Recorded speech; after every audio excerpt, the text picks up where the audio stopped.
Good evening again. Some of you are here for the first time, so you'll have to get used to my funny accent. I always apologizing for that. You know, when the groups are over in Israel, usually we start the day with the pastor prays. And Pastor Ken prayed once in a very particular way that I like the most. He said, "Restore the sponginess to our brains, O Lord, so we can retain the information." I never heard the term sponginess beforehand, so that was nice. Well, here's our plan for tonight. We are going to take like a side track, if you wish, from the historical course of the events in the land, and we're going to dedicate the next hour to speak a little bit about the Jewish world and about the Jewish people.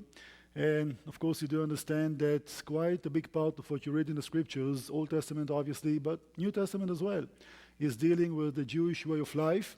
Although so many things have happened over the last 2,000 years that today you'll be disappointed maybe to hear that the Jewish way of life today is not necessarily related to the Bible. I know it comes as a shock to many people, and many people think that the society in Israel must be observant Jews. Not so. And if you talk to one of those scholars of the Jewish faith, or you talk to the leaders or rabbis, they can tell you and quote to you every commentator who made a commentary on something. But sometimes if you ask them to quote from the scriptures, they don't always know. And that should be a surprise to many of you. How can that be? So my intention tonight is to try to give you more or less some basic ideas. I'm not a theologian. We're not going to speak about theology. I'm not going to tell you that this is the right way or the wrong way, just to explain what exactly happened and how history affected the Jewish way of life. And I'm sure that you can make many connections with what you read in the scriptures.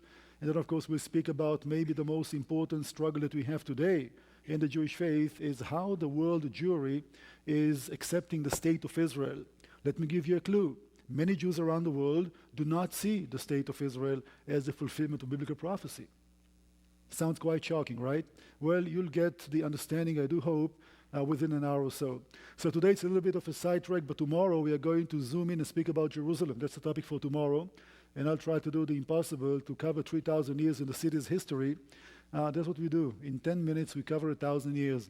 So that will be the plan for tomorrow. And if you thought that you are confused by the amount of information, I have to tell you, you ain't seen nothing yet. I mean, we're just kind of getting started and warm up, and I hope that you'll be able to catch and follow.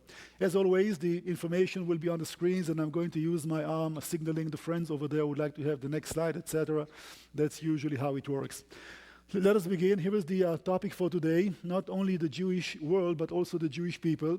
And sometimes it's not quite the same, because if you talk to a Samaritan today, he will consider himself as part of the Jewish world. But the Jewish people will not consider the Samaritans as part of the Jewish people. So there is some distinction between the two. There used to be a time in history that nations converted to Judaism. Did you know that during the first century there was a nation, the days of Jesus, called the Hadabeans, which was a kingdom by the Caspian Sea, that decided to convert to Judaism?